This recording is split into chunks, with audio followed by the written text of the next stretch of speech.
বৈষ্ণববৃন্দ কি গৌর প্রেমানন্দে।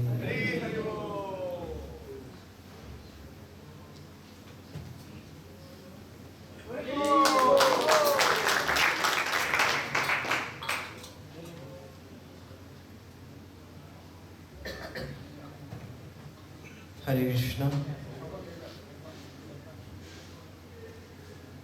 তো আমরা এখন মঙ্গলাচরণ করব। সবাই আমার সঙ্গে চরণ করবেন। ওম নমো ভগবতে বাসুদেবায়।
नीलाचले निवासाय नित्याय परमात्मने बलभद्रं सुभद्रां जगन्नाथाय वृन्दाय तुलसीदेवाय प्रियाय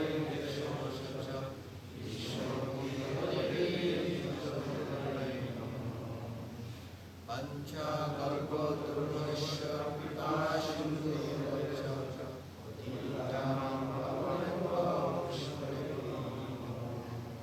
नमो विष्णुपादाय कृष्णप्रेष्ठाय भूतले श्रीमते भक्तिवेदान्त स्वामिने नमस्ते सरस्वती देवी गौरवाणी प्रचारिणे निर्विशेष शून्यवादी पंचाक्षरी जय श्री कृष्ण चैतन्य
হরে কৃষ্ণ। কতটুকু সময়? কত বাজে? আধা ঘন্টা।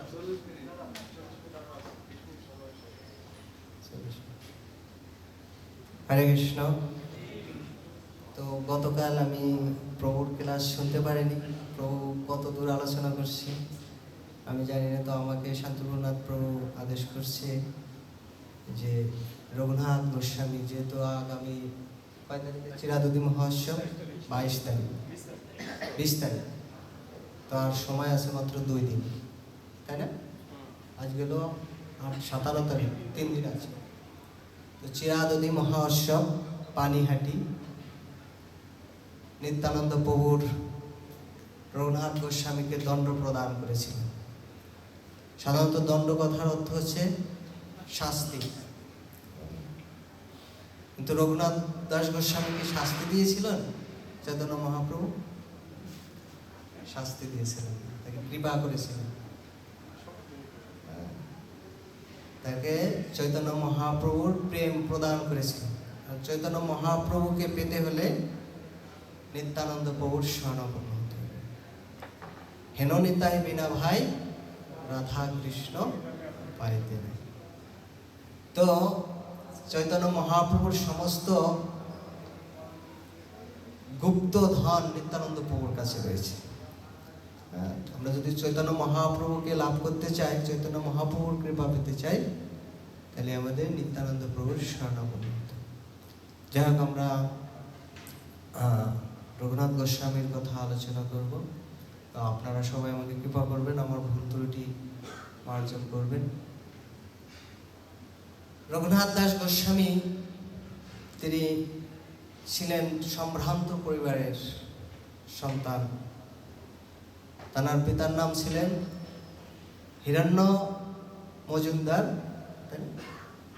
জেঠার নাম, আর ওনার পিতার নাম ছিল গোবর্ধন মজুমদার। তো ওনাদের তো তিনি এত সম্ভ্রান্ত পরিবারে ছিলেন যে ওনার জ্যাঠামশার কোনো সন্তান ছিল না এবং ওনার পিতার একমাত্র সন্তান। তো ওনাদের বাৎসরিক ইনকাম ছিল 20 লক্ষ টাকা, 20 লক্ষ স্বর্ণ মুদ্রা। 20 লক্ষ স্বর্ণ মুদ্রা ছিল তাদের বাৎসরিক ইনকাম। চিন্তা করতে পারেন যে তখনকার সময় 1 টাকায় 1 ভরি স্বর্ণ পেয়ে যেত। 1 টাকায় সেই মূল্য অনুযায়ী 20 লক্ষ স্বর্ণ মুদ্রা তখনকার তাদের ইনকাম ছিল। তো রঘুনাথ দাস গোস্বামী উনি ছোটবেলা থেকেই শুদ্ধ বৈষ্ণবের সান্নিধ্য লাভ করতে পেরেছিলেন। নামাচার্য ব্রহ্ম হরিদাস ঠাকুরের নাম শুনেছেন। তো ব্রহ্ম হরিদাস ঠাকুর শুদ্ধ বৈষ্ণবের কৃপা ব্যতীত ভগবত ভক্তিতে কেউ আগে বাড়তে পারবে না। শুদ্ধ বৈষ্ণবের কৃপা ব্যতীত কেউ এই জন্মে নিজের ভক্তি যাজনের মাধ্যমে, নিজের ভক্তি চর্চার মাধ্যমে কেউ ভগবত ভক্তি আগে বাড়াতে পারবে না। যতক্ষণ পর্যন্ত শুদ্ধ ভক্তের কৃপা প্রদর্শন না হবে, কৃপা বাড়িবর্ষণ না হবে শুদ্ধ বৈষ্ণবের, ততক্ষণ পর্যন্ত সে ভক্তিতে অগ্রগতি করতে পারবে না। তো এই রঘুনাথ দাস গোস্বামী ওনাদের কুলগুরু ছিলেন। কুলগুরুর নাম আমি ভুলে গেছি, নামটা অনেকদিন আগে লীলা শ্রবণ করেছি। যাক, ওনার কুলগুরুর কাছে হরিদাস ঠাকুর ওখানে এক জায়গা বসে সঙ্গ করতেন এবং হরিদাস ঠাকুর উনি 3 লক্ষ হরিনাম জপ করার পর তিনি প্রসাদ গ্রহণ করতেন প্রতিদিন। চিন্তা করছেন, 192 রাউন্ড মালা প্রতিদিন তিনি জপ করতেন। 192 রাউন্ড। আমরা 16 মালা করতে হিমশিম খেয়ে যাই। হ্যাঁ, তারপর মোবাইল দেখি, ফেসবুক দেখি, ইউটিউব দেখি, কথা বলি, কত কিছু করি। আর তিনি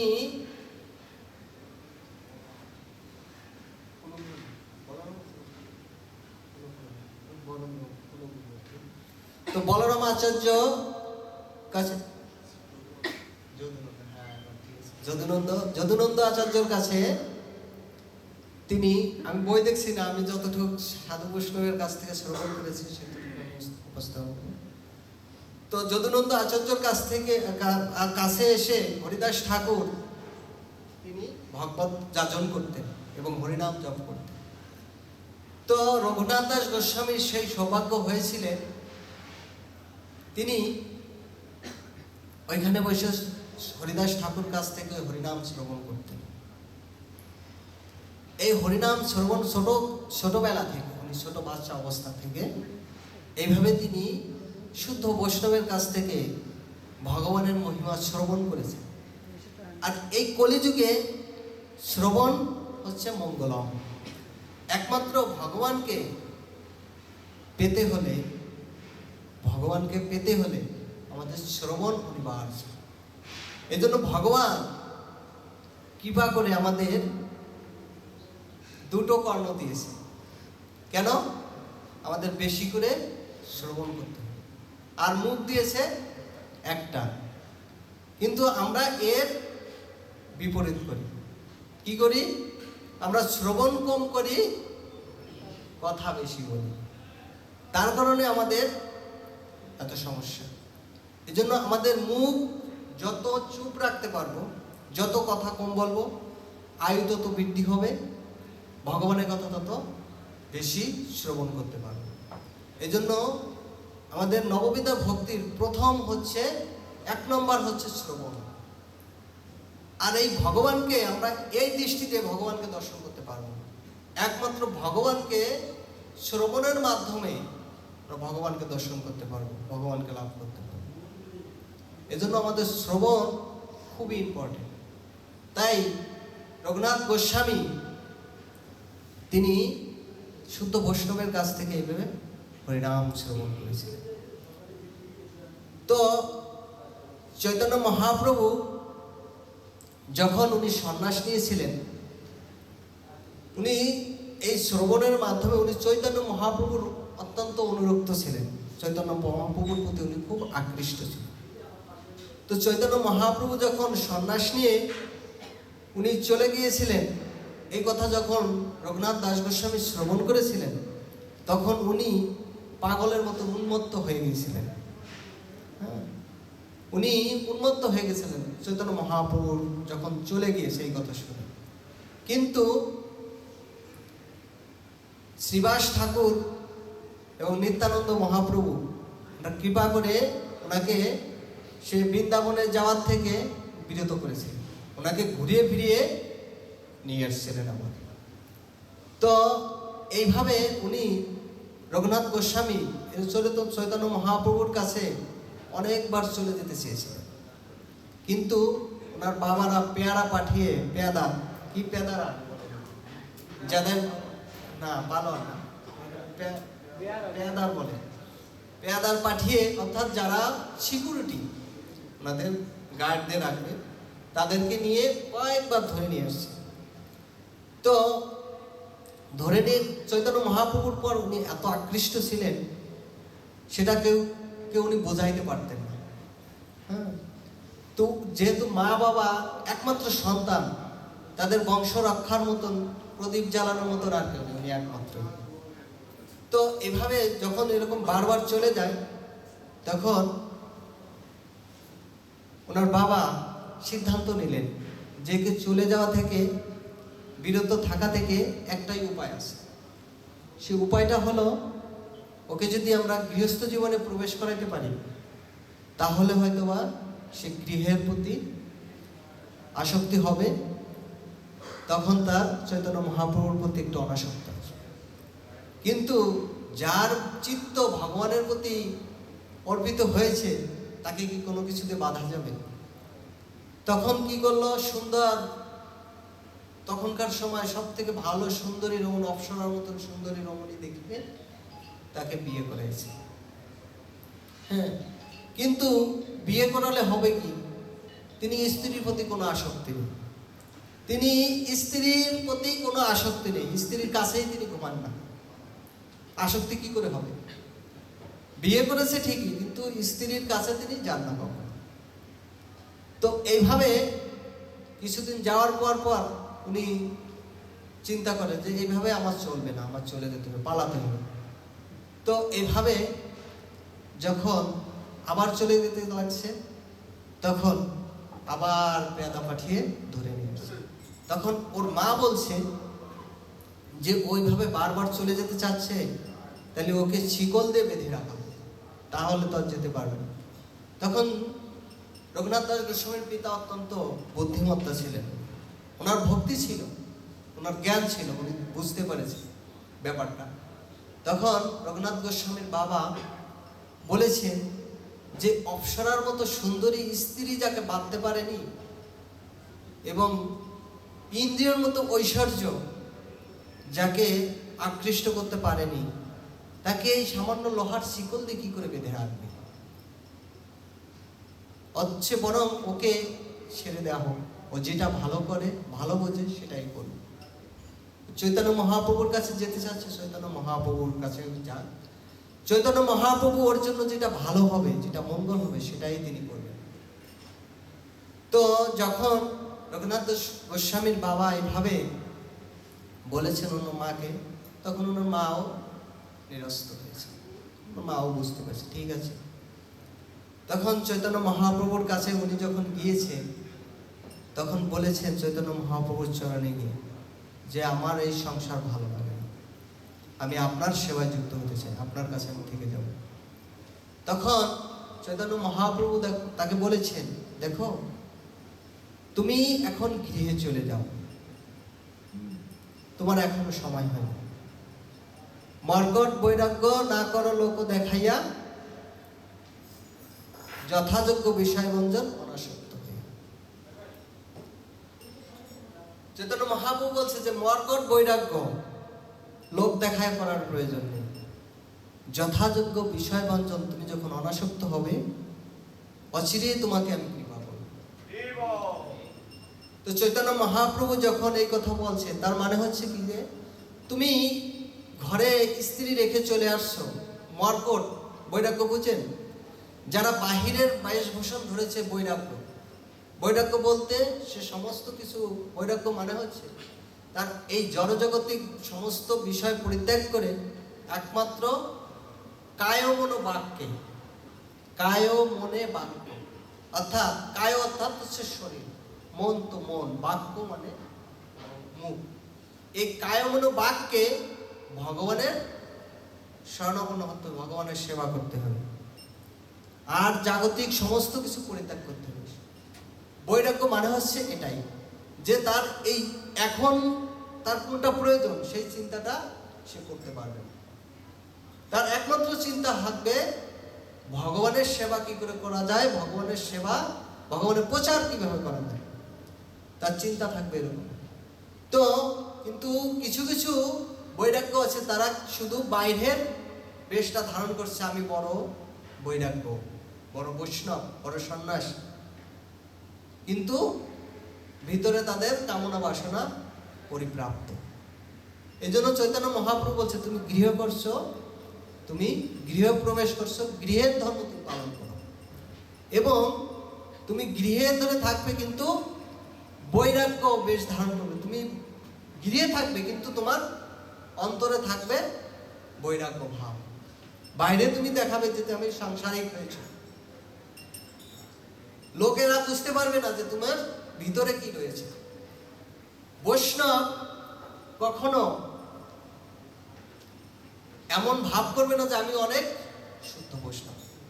এই জগতে যারা অনেক বড় বড় আচার্য, তাদের আচার ব্যবহারে আমরা বুঝতে পারি যে তারা অনেক, তাদের বেশভূষণে আমরা বুঝতে পারছি কখনো যে তারা অনেক বড় বৈষ্ণব। যারা শুদ্ধ বৈষ্ণব, হরে কৃষ্ণ, আপনারা একটু এগিয়ে আসেন এদিকে, আমি বেশি সময় আপনাদের বিরক্ত করব না, হরি বল। তো যারা শুদ্ধ বৈষ্ণব, তারা সবসময় অন্তরে কৃষ্ণ প্রেম থাকে, বাইরে তারা দেখায় যে আমি জাগতিক মানুষ, ঠিক রঘুনাথ গোস্বামী ঠিক চৈতন্য মহাপ্রভুর সেই কথা শির ধার্য করে উনি গৃহে চলে আসছেন। তো গৃহে এসে ওনার বাবার সেই রাজকার্যের ভার তিনি গ্রহণ করেছেন এবং সুন্দরভাবে তিনি সংসার যাপন করছেন। কিন্তু অন্তরে তিনি কি রয়েছেন? অন্তরে তিনি নিরাসক্ত, বিষয়ের প্রতি তিনি নিরাসক্ত, কৃষ্ণের প্রতি আসক্ত।